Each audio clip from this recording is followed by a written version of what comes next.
Hi. Hi. Hi, Harvey. How are you? Good. How are you? Good. So glad to be speaking with you. Really enjoyed your film a lot. I thought it was quite funny and scary. I mean, together, that's the dream, right? Yeah, that's the goal. So, how would you go about describing this film to someone who hasn't heard it before? Werewolves Within is based on a video game by Ubisoft, and it basically puts a small town in opposite ends when a new pipeline is being proposed to go right through the middle of the town. So they're being all offered money for their property, but not everyone's willing to sell. And unfortunately, there's a snowstorm that comes in. They get trapped together. Oh yeah, there's also a werewolf That's that right. they are living with. So who's the werewolf? That's the real question, so you have to watch and find out. Yeah, and it's quite surprising. So, tell me the name of your character. Joaquim, actually, and he's wonderful. Joaquim Wolfson. But Oh, I think it's kind of funny. Then I was talking to the writer about this, that we sprinkle, little things like that. Like it's like there's a wolf in his name. But is he the werewolf? Are you the werewolf? Am I? I could be. I don't know. You have to watch. But mhm. he's super fun. He's really flamboyant, but he's wanting to be really grounded in Zen because he just opened a yoga studio. Him and his rich partner have just moved here from the city. My partner's played by Cheyenne Jackson, who's amazing and fantastic, and they are not willing to sell because money doesn't mean anything to them because they already have it, and they bought this land and this lifestyle because they want to be, living uh, just off the earth and kind of like low key and unplug, if you will, while still wearing the latest in fashion, but make it rugged. Yeah, you get to change up your wardrobe a little bit. Not sweaters this time. Not sweaters this time. I mean, there's ponchos and layers and palmless gloves, but not sweaters. Right. You must have just had a blast filming, I believe, in the Catskill Mountains in New York, correct? Yeah, What's it like to film there? it was fantastic. I mean, we shot in the middle of winter, which is really cold, but I love the snow. So it was nice to wake up every morning and you were in a cabin. We don't have TVs in our cabins. There was barely any electricity and Wi-Fi. So we were kind of just living on the earth, and it was like, this is it. I'm living this life now, which was nice and great. And then it was when we got out of it and we got out of that bubble of filming, we had to go back to reality, and that's when reality hit us of like what was happening in the world. I was like, oh, maybe we should have stayed there. It's just like Yeah, the other kind of werewolves kind of hit, but you made it right in time, right? It was just before the just pandemic. like it was literally. I remember landing in LA, and people talking like because you get out of this now, you go into the city and you get to the airport and there's like conversations. People are wearing masks and it's like, wait, what's happening? You're looking at your phone and this information is coming in. And then I think I landed and then I got home the next day in California. They put a shutdown, so it was like, wow, like I just made it barely. And speaking of cities, I'm in Toronto. You tend to be here quite a bit for your projects. And one of the most fun things is that I drove by the house that you filmed season one of What We Do in the Shadows, but I think that you couldn't do the same house for season two, so you had to rebuild the entire house from scratch and move it a little bit. What was that like? Well, it was tough because if you looked at the show, if you look closely, we've used three different exteriors for the house. The first one was for the pilot, which is an actual real mansion near Pasadena, which is beautiful. And I think in the pilot you see Guillermo like tending to the weeds and boarding up the windows, and it's a really beautiful red brick mansion. And then we moved to Toronto to shoot the series. We found a pretty close, replica for the house, at least with like the color and the texture of the exterior, that it was just there. It was abandoned. Actually, I think they also shot like the movie It there, because it was literally an abandoned like mansion. Like you couldn't walk certain areas because you'll fall through, or like there was like taped off areas. And we were like, wow, this is so perfect. It's perfect for the exterior. But the city, I think, sold it, and they're making it actually into, I think, women's shelter or some kind of shelter. So it was actually for the best. I was like, that's fantastic. But now we couldn't use the house, so they had to take pictures of the first season house and also the second season kind of location, Mm. a little bit of the second, and then put it into a set. And so we actually built that exterior, and now you can kind of drive by that house, which looks weird because it's like the exterior is like, oh, that's the house, and then you like go around the corner and it's all empty from the back. I just actually rewatched your werewolf episode of What We Do in the Shadows, kind of to tie it in to prepare a little bit, which was hilarious as they all are. What were some of your favorite moments of shoot and into season 3 now, which is going to be out in September? What is sort of that key favorite moment shooting the show?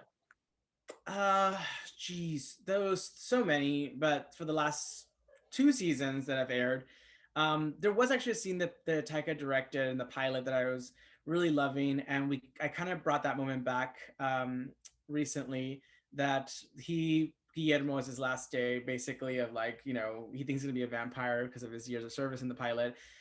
We find out that it's been like 10 years and Nander thinks it's only been like 2 days or 2 weeks or something. And he says goodbye to everything in the living world. So like he says goodbye to the sun. So I remember he was like raking some leaves and he takes the last look at the sun and he lets it hit his face and he soaks it in just for a little bit. And then he gets back to clean because he says that'll be my last time I see the sun. Unfortunately for him, it's not. And he like continues to something, but there was such a sweet moment. And Taika's like, yeah, it was really sweet. And he's like, but for time purposes, we didn't leave it in the pilot. And then I don't get to be in the sun a lot in the show because I'm always catering to, my teammates at the house and like, housemates. But this past season, Guillermo gets to go outside in the daytime for a second. And we brought that moment back. So it was a nice little moment to bring back of like, feeling that sun because he doesn't get to feel it, so it's always like a treat. So I guess we could all relate to that now. We kind of have been getting sun for the last year, really. Yeah. And for Werewolves Within, there was a scene that I laughed out loud with you. One of the characters says that this is a Mexican standoff, and you go, just say standoff. Are we really in a Mexican standoff right now? Baby, don't say Mexican. Just stand up. Yeah, just say stand up. Yeah, it was really important that it's like to, because people still use like stereotypes like that, and it was important to like make a point out of it because sometimes people say things like, did you catch yourself? You said that's not appropriate. And to make it, light. So it becomes like it's a joke, but also like it teaches you a lesson. You seem to have found the projects in which they are funny, but there's a real feeling to them. There's a message. This movie in particular, I was quite surprised by the ending and I saw a very deep message. How do you keep coming to these? I like to think that I first and foremost, I'm always grateful to create content and work and, and to do what I love every day. But if I'm going to do a project, I like to do a project that has layers. And even though it's a comedy, there is a message there. And it's because that's the way you can actually communicate and educate. It's just by letting people be open, and if people drop their guard when they're laughing, it's because they're vulnerable. They're like, yeah, I'm having a good time. And it's why you're vulnerable when you can actually bring up a good point, and it's like, I know we're joking, but also, racism is bad, Yeah. but like, there's just always projects I've been just blessed that I fall into projects that I believe in, and then they pan out and they do have morals and stories, which I pride myself in like doing a job that does that often. Yeah. So speaking of houses, you're going to be a talking house soon.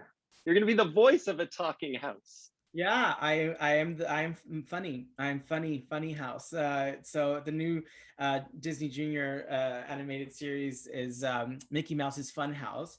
And so I get to play Funny, the Fun House. And that was super fun. We've been working on that for a year. And just to join these iconic friends, like it was, I was a little nervous just because everyone else, Mickey and Minnie and Donald and Goofy and Pluto and all of them and Daisy, and I'm the new friend. I'm literally the new friend that they invited over for the party, and they've been kind enough to let me stay. You're hosting your own show as well too, your own talk show. You've got another project coming up that I don't know if you can talk about yet, but just soon to come, maybe. Oh yeah, Reacher. We could talk about. Yeah, Reacher. Oh, cool. It's coming out. We're just finishing production here in Toronto. It's really great character. Another different character that people haven't seen. This character is a medical examiner helping to solve the murders that are happening in a small town in Georgia, and he's kind of a mama's boy. He's really smart, but he has a Southern accent as well. So there's that. So another different character to look forward to. you're the chameleon, right? Showing all the Yeah. sides. So today is actually the premiere day for Werewolves Within. It must be very, very exciting for you. How do you feel about that? I'm super excited. I can't wait for people to watch it. I know people went to the advanced screening last night. People are going right now. I'm getting messages from people who are at the theater. Unfortunately, we're in Canada and theaters aren't open yet, but people can also stream it on July 2nd. So I'm looking forward when people can do it safely at home or in the theaters, whatever's safest for you. Yeah. And so, you really just seem to be finding all of these roles, getting them, you're doing them yourself, falling into everything that is of interest to you. What's something for this film in particular that you want people to look out for? I want people to take away from this film the message. It's like, do we see ourselves as a victim, or are we the monster? And that's a hard question to ask sometimes, because even by small wants or agendas or personal vendettas or whatnot, it starts the death by 1,000 small cuts, and so you have to ask yourself, are you the victim here, or are you the monster? So I got to ask you, with all of these great projects in which you're involved in, it's so amazing to see, what kind of stuff interests you? What have you been enjoying watching? I've been enjoying watching all kinds of stuff, documentaries, but I've been lately more into, only because I'm starting to think action stuff. And I was like, I want to do more action stuff, like superhero or Marvel or DC stuff, where it's fun and so I've been looking into those worlds of like, that'd be interesting. So you never know. I just want to ask one more thing. You have been acting, but it just seems like you're really coming into your own now. And one of the most important things for you that you say is that representation matters, queer representation matters. Do you feel like now is a time that maybe we're starting to become more accepting? I would say we're definitely taking steps in the right direction. It's hard to turn or undo decades, if not centuries and centuries in the entertainment industry. But just in life in general, for so long, queer stories have been omitted from history, just like out of history books, out of like, it was like they were never here. And that's not true. It's like queer people have always been here, but it's been omitted because from the people who don't understand it or the unknown. And so it kind of turns all around back into chasing that monster out of a town with pitchforks and whatnot and tiki torches, when the question is like, who's the real monster here?